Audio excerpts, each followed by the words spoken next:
chickens. Since we put them back outside, we haven't added any wood chips to their run. It's getting a little muddy.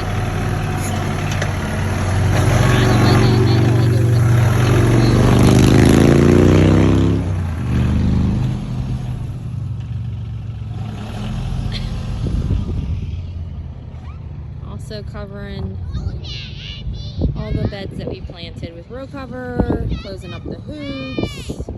Supposed to get another 5 inches tonight. Probably the last one of the year. We'll see.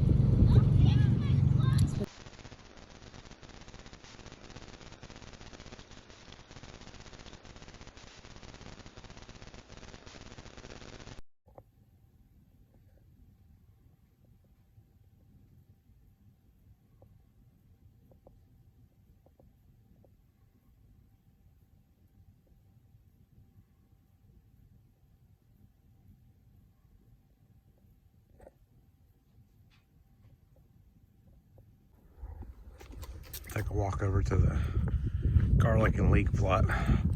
See if we can see anything popping up. Hopefully the snow covered all the leeks. I do see some garlic. You can see some just popping up. Garlic's super hardy. It's totally fine.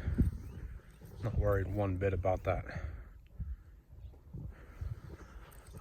Here's the leeks. So these leeks are also very hardy, but these are only in the ground about a week or two, so you know, we had a little bit of worry about them, but I think there's enough snow. You can see just a couple popping up there.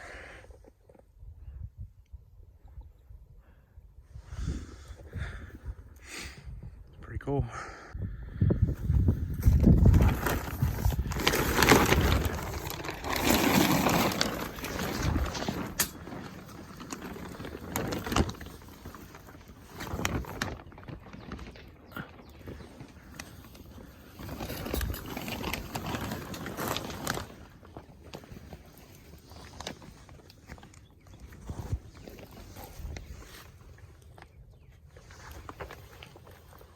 I don't know if you guys can see this. Look at the steam coming off the beds.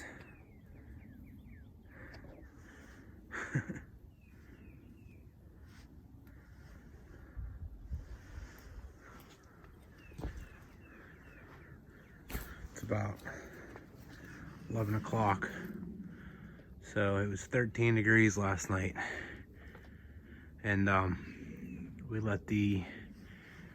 we had the row cover on the beds and kept the hoops closed all day yesterday during the snow.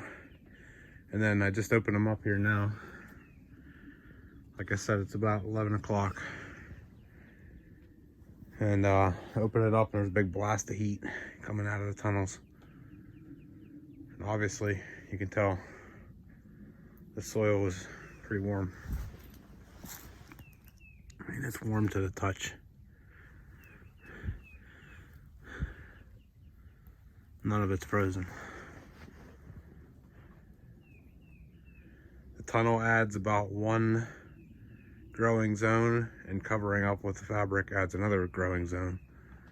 We're in zone 6B, so it was like these things felt like they were in 8B.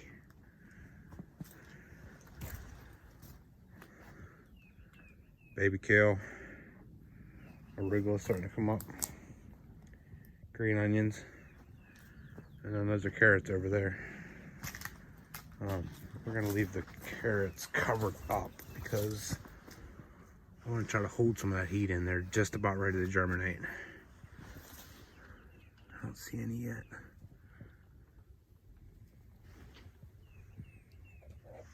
All right.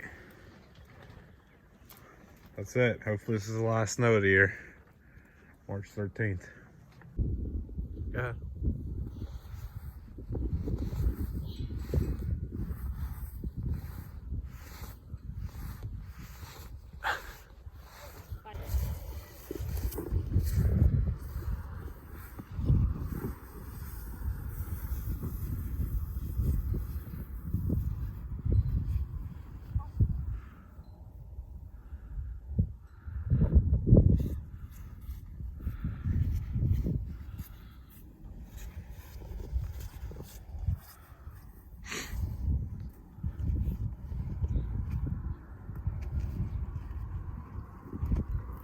Go ahead, dude. Oh, you're standing.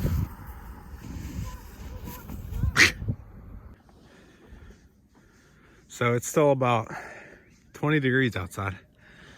And I opened up the end of the tunnels, the bottom end, and left the top end closed for right now. And I'm standing up here in the top end where all the heat's rising to. And it's gotta be 65, 70. I mean, it's warm that I want to take my jacket off.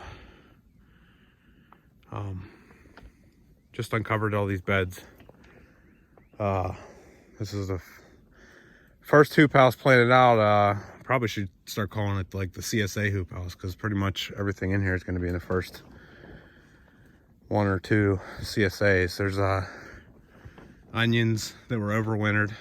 They're starting to really take off.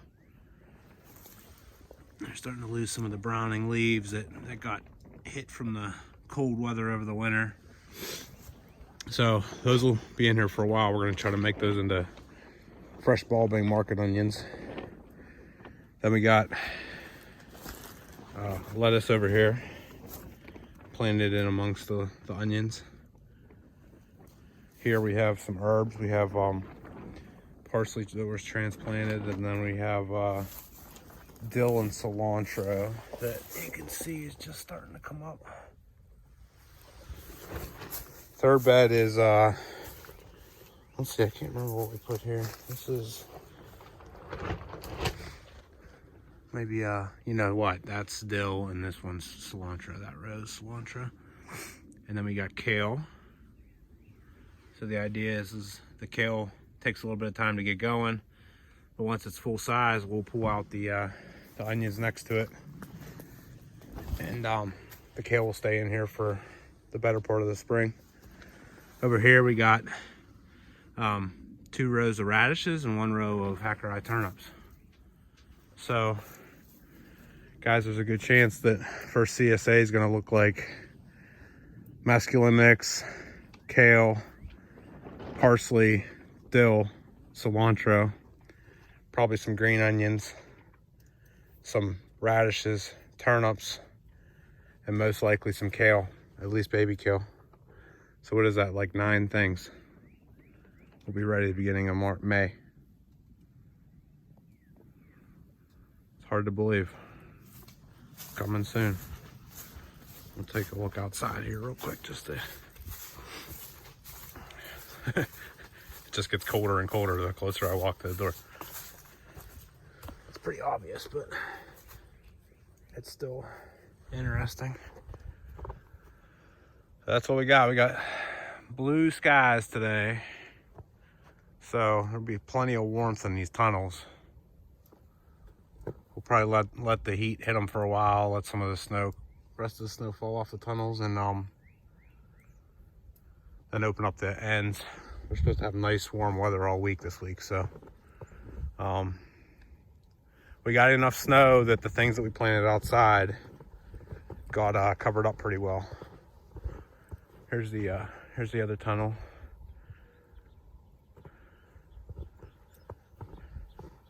Carrots, green onions, arugula, baby kale.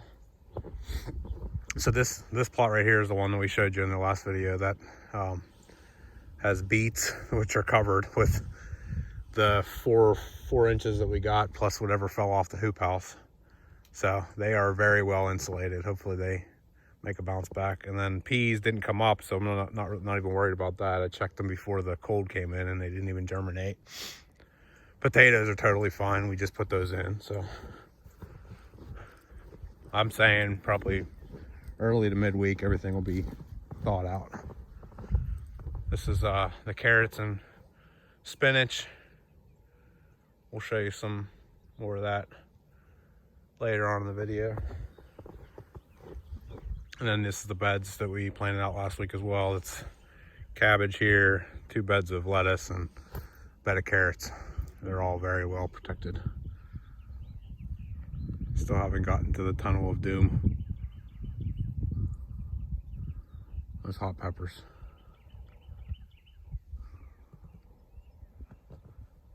That's it. Birds are chirping. They're ready for the snow to be gone.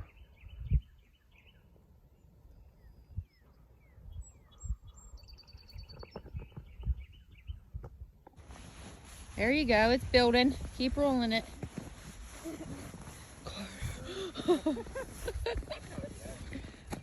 Oh my goodness. So that's your bottom piece. Or are you still going? Because I don't know if we can lift a piece on top of that. Oh, he's going to yell at me again because I'm not sideways.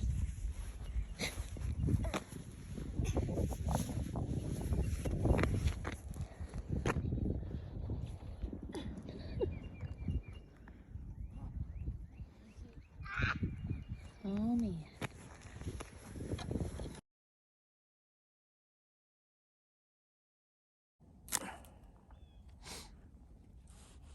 What are you doing? Huh? What are you doing? I am pruning fruit trees. These are pears. We planted these, what, 2 years ago? 2 years ago. These are grafted ones, right? Grafted. We grafted them ourselves. We bought rootstock. They're still babies. They got a while to go. Scions are the tops. Rootstocks, obviously, the roots, the bottoms. Graft them together, and then we just planted them in a long row back here, kind of like a nursery. Just as a test, instead of prepping a whole orchard and planting out trees that we weren't sure were going to grow. We're picking the ones that are good. We did this, and then we're picking the ones that are good. So you can see, if you look close, you can see, like, I use plastic to, there's like a shrink wrap that goes around the graft when you graft them. So that's where the graft was. So this is the good part. All this down here is the rootstock rootstocks are very vigorous, so they try to take over. So you gotta trim all that back, and then we'll let this grow up. Call them whips.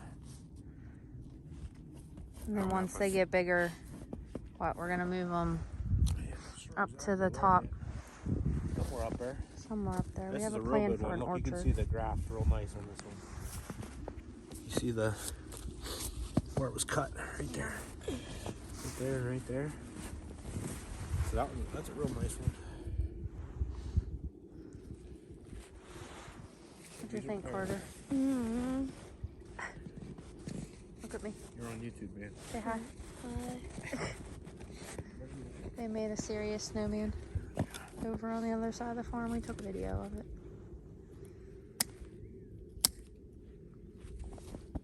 Even when we get 6 inches of snow in March, there's still farm work.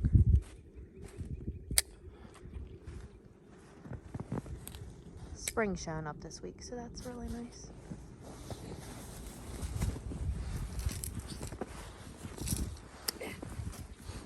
Probably the last snow. Carter? Yes. You think? Hope so. Hope so. Got corn going in like 2 weeks. I know.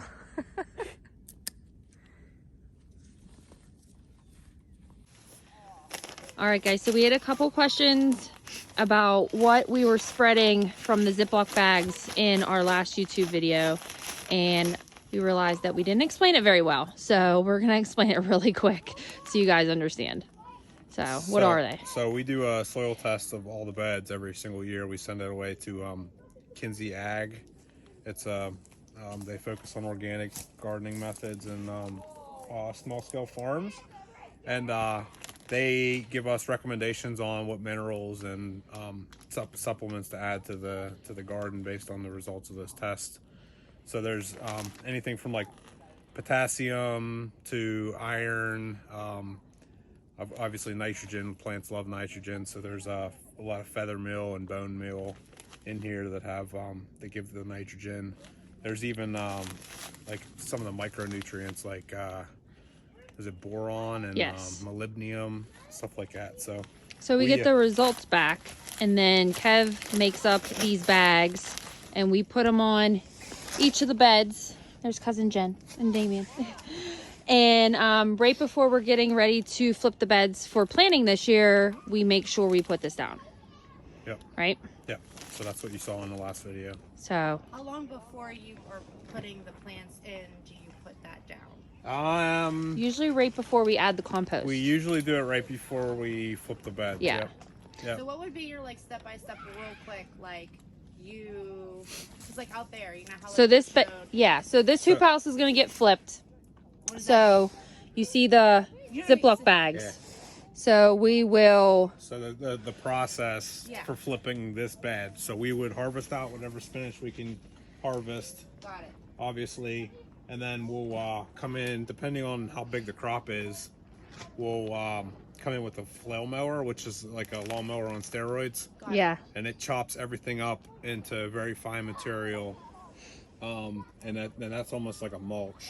Okay. And then if the beds are clean, if there's not a lot of weeds in it, we will, and if the soil is No-till nice, flip. we'll no-till flip, which means we'll just lay a layer like 1 to 2 inches of compost Okay. and then plant right into it. And then all this will break down whatever's left and go right back into the soil. If the beds need to be worked a little bit, then we'll broad fork. That's that right there. Yep, that guy. That guy right there. Yeah. Yep. Okay. The green thing. Yeah. So that aerates the soil a little bit, and then if the beds are really bad or if it's really weedy, then we'll go through with the tiller Yeah, we'll do a shallow and till. do a shallow till. And, About and the just- only thing we heavy till is where we put the potatoes. Yeah, yeah. So. Okay. Or if we need to revamp beds. So then you would put that down before you compost? Yeah. So we Okay. would mow, Yep. sprinkle this, compost, Plant. plant, Plant. Water. Gotcha. water. Yep. So we just wanted to explain that a little bit better because some people thought it was seeds, some people didn't know what it was, and we realized that we had it in the video with no explanation. So Yeah. just some extra goodness so the plants grow. Okay. See you later.